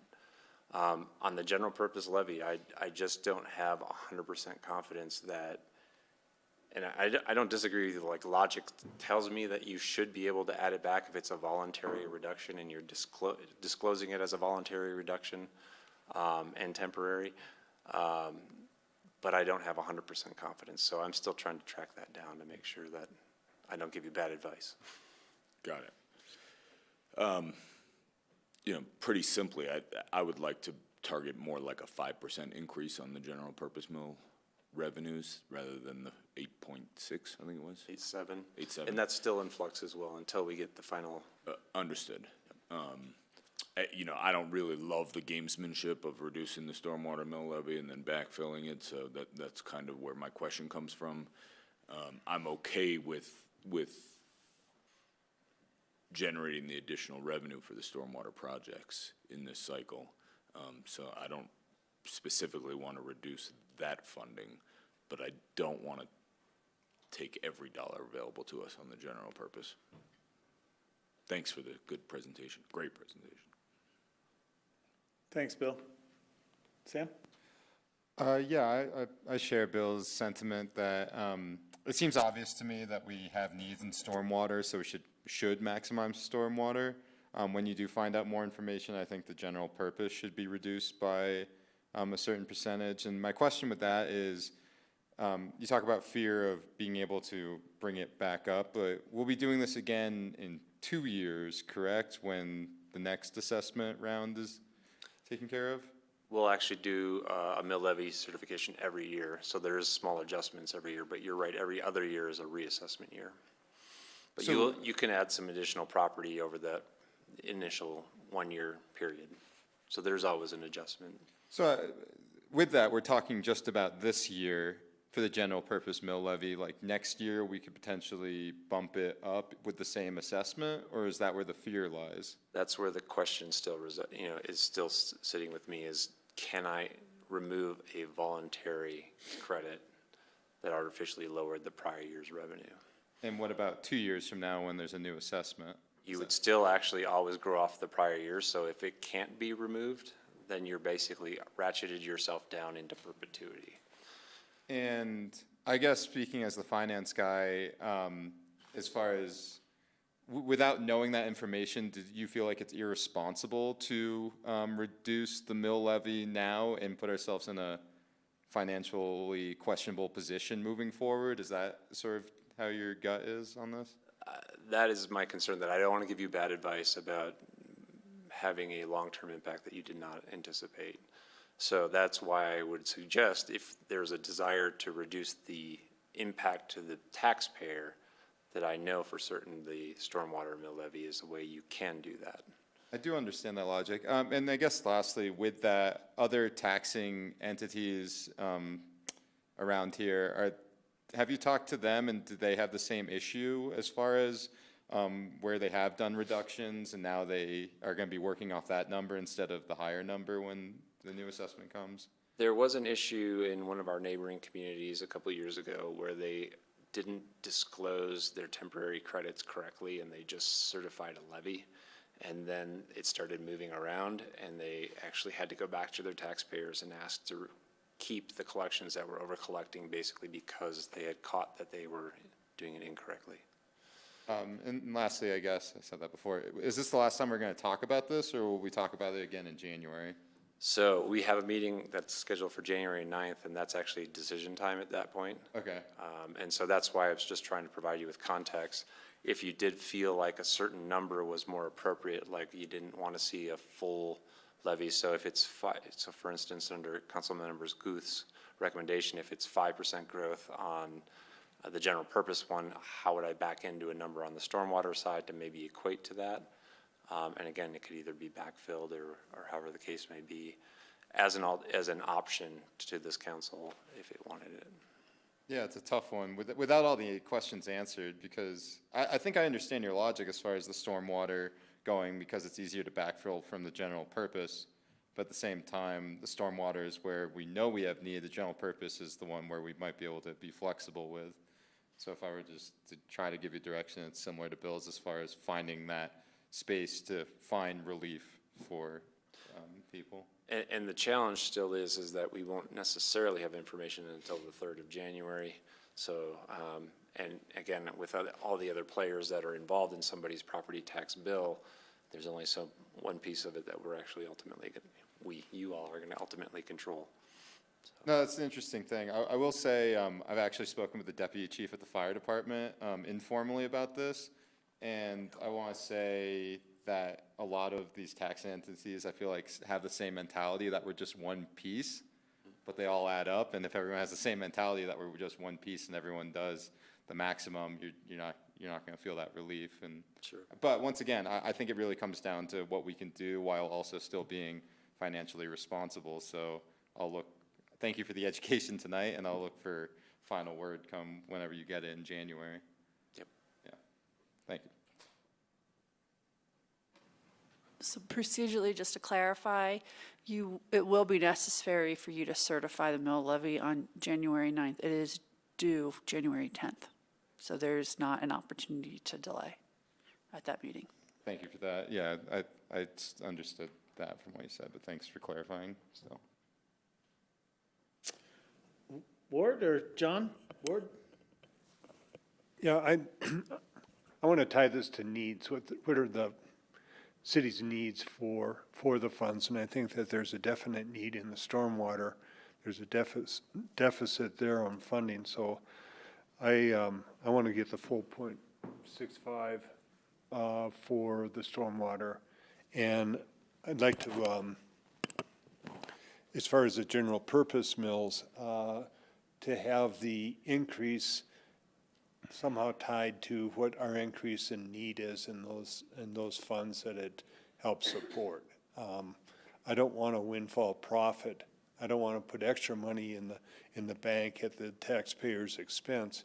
But we've seen inflationary pressures driving up the cost of everything that we've done. So I'd like to see the credit tied to, I would like to see it in the form of a temporary credit tied to an amount that is reflects what the increase in need is, if I've made myself clear.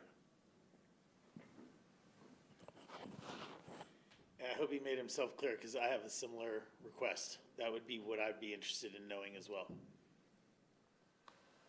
John? If it's a question between option 1 and 2, I support option 1.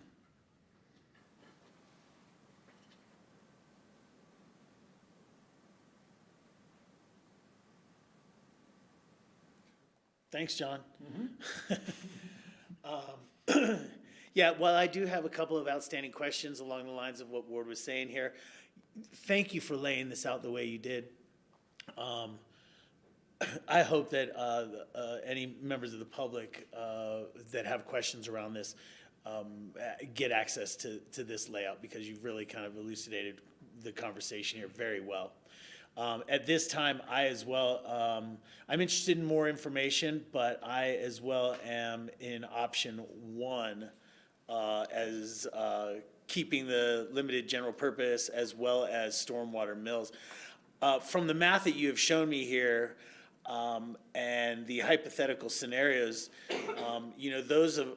those property owners that are in some of the lower brackets for Aspen and our region are possibly seeing reductions. And then the increases for those that have home valuations over $5 million are not seeing a great increase here. So I'm really interested in how does it hit the pocketbook? Along with Ward's question, how does it hit the city in our uses and our needs? But as well, how does it hit the individual? So I'm not seeing a real strong impetus for me to support much change. I don't know about Bill, and he said something about 5%. I'd be interested in that in the questions that Ward was asking and what that does to us. I mean, we have growing needs that we've seen in the city, inflationary factors that are beyond what we thought we were going to be seeing. So this has made me a lot more comfortable about that this is being appropriately and reasonably handled. But I'm looking for more information in case I'm not really hearing this correctly. You have a request for some more information. We will be seeing this on January 9th. Do you need any other information from us in order to prepare? Perhaps we're looking at maybe an option, I guess? Yeah, I think that I will continue to bring to you what a 0.1 mil reduction looks like, and it'll be determined as to where you can apply that. On which levy, and I'll try to track down that answer, and hopefully that gives you some flexibility that night if you need it to make a final decision. Sam? I just want to say one thing real quick to the rest of us, that you can actually look at people's tax bills. That's public information on the Pickens County Treasurer website. I'm looking at mine right now. It's interesting to see how many people are under certain mill levies. Like for me, I have 36.6, which is normal, but I know in talking to the fire department, if you live at like Aspen Village, you have over 100 or something like that because of like their metro district. So it is a good education in this. So I just wanted to let you know that's public information.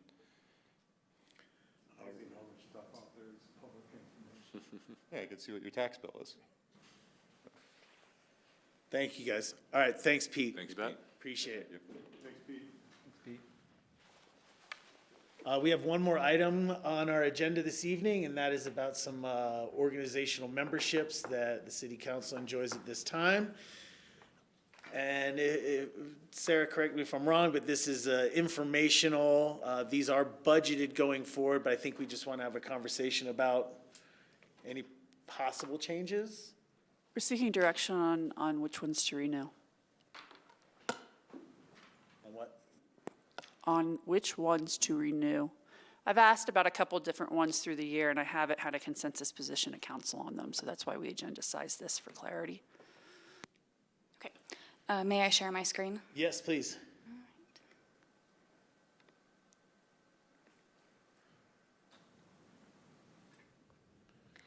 All right, hello, my name is Darcy Weir. I'm the City Manager's Office Fellow, and I'm here to talk to you guys about the 2023 council memberships and the expenses associated with those memberships.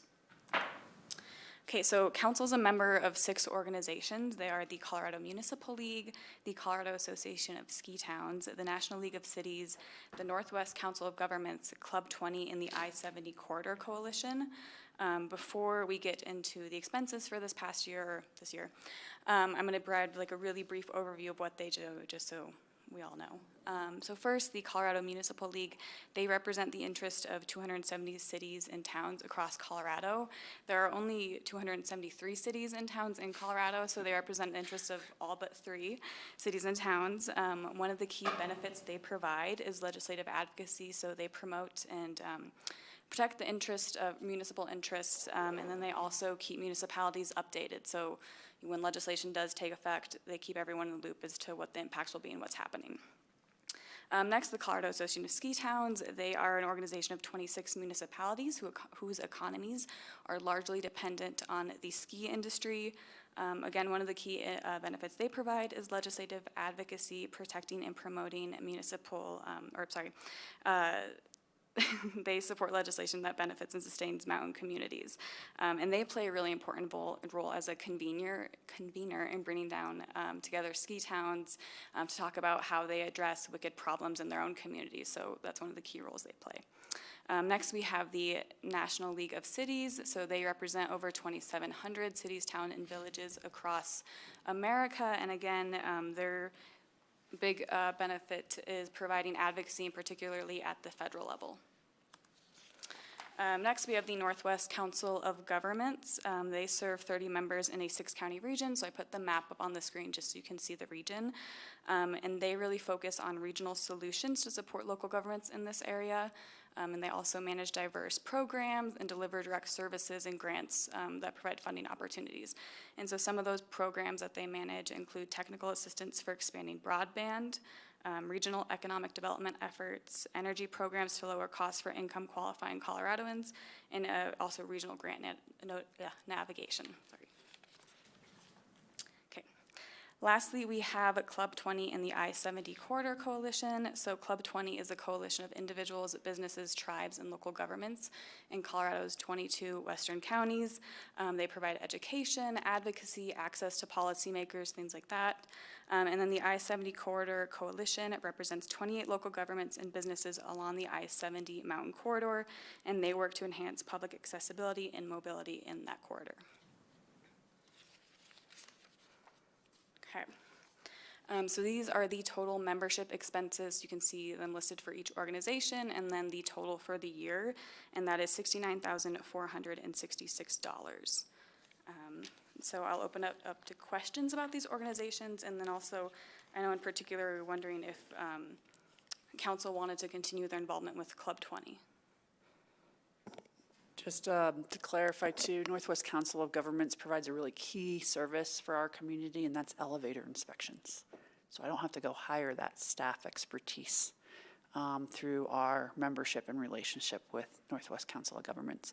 I also think the I-70 Corridor Coalition, I would really appreciate some discussion around that. We have very limited involvement.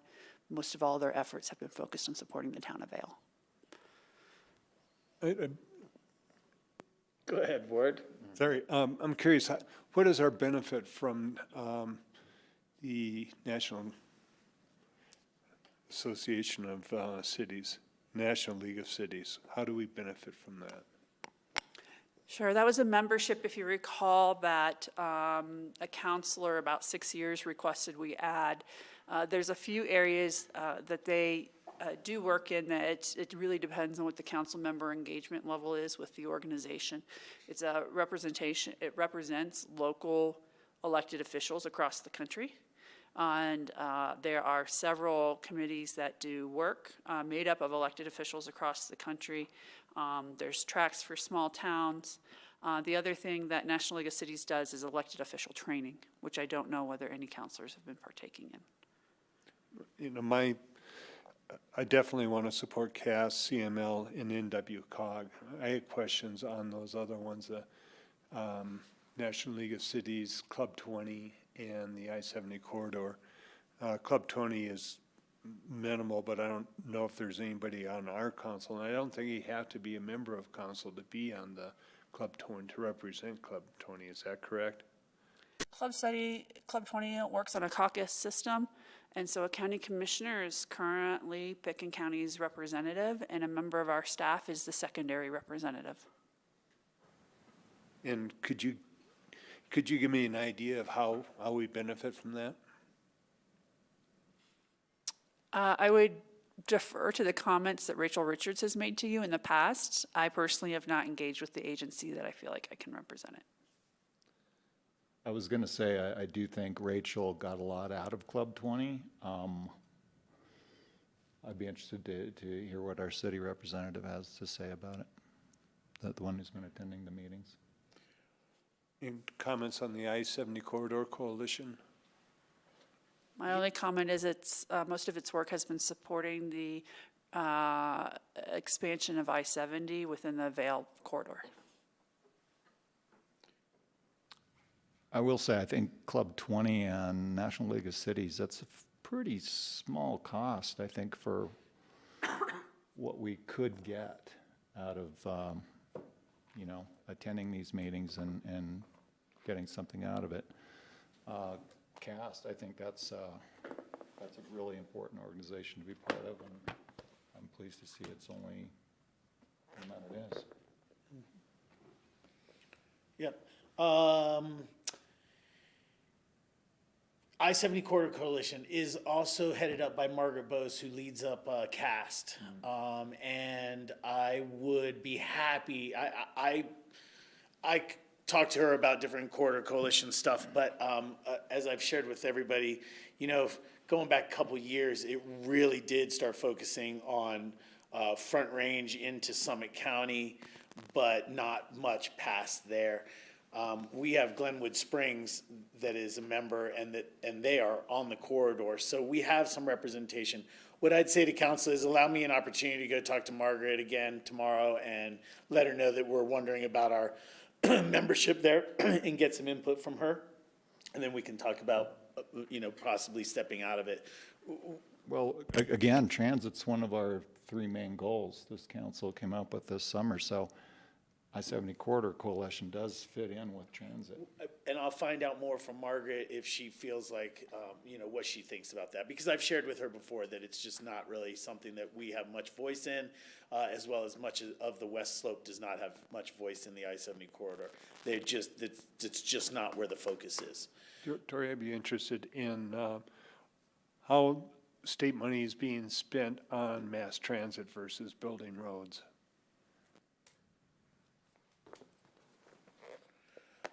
As far as Northwest COG, we've always tied kind of the elevator inspection stuff with our dues there.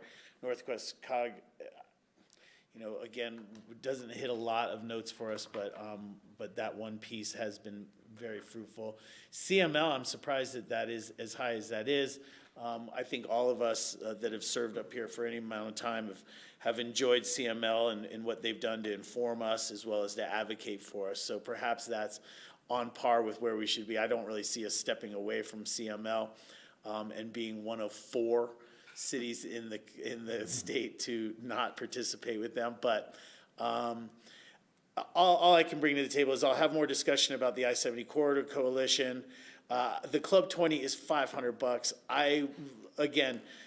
I don't have any problem with that representation and a voice there. I'd love to talk to Patty Clapper. She's been from the county working with Club 20 for a long time, so I'd like to go to her and have that conversation with her. Other than that, again, National League of Cities is a seat at a national table for municipal representation, and CAST is just awesome. CAST has been doing a ton of work and taking a ton of our time, like Ward and I today. You know, I think this is a small list. I think that any trimming that we can do here is not great, but I'm happy to follow up and bring the conversation back. As Sarah noted in our memo, or Darcy noted in our memo, that these are allocated for 2024. We can step away from these when we want, but at this time, I don't see an immediate action needing to happen. So what we'll do is we'll hold off on paying the 2024 invoices for membership until we have some direction from the table. The second piece is that some of these committees need a representation from the elected body. I would say I-70 Corridor Coalition does not have an appointee from this body. Club 20 does not. I'm not sure National League of Cities requires that, but that was the intentions of the membership, was to support the electeds. There's not, it's not that there's no staff for benefit, but it's pretty limited because we have other venues to receive the same information for what Aspen's needs are. So we'll leave it there with you all, because that will be the second part, is if we're joining these, which of you is the liaison to them? Because these are councils, not the city's memberships. Okay. Bill? Thanks. Sarah, if we didn't get elevator inspections through Northwest Colorado Council of Governments, where else would we get them? Yeah, there's not a lot of great alternatives. We could look at contracting out, maybe in Mesa County or something like that. But I think with the number of elevators for our 4 square miles we have in this community is actually pretty high. And so yes, there's a fee that's paid for that inspection, but this particular service provides us not only access to that program, there's some other programs Northwest Council of Government provides. So for example, during the pandemic, the council decided to provide some one-time business relief loans, and Northwest Council of Government administers those loans and ensures repayments, lets us, remits to us, lets us know if there's default. Northwest Council of Government also has an economic development arm for the entire I can't remember how many counties now. The entire region it represents.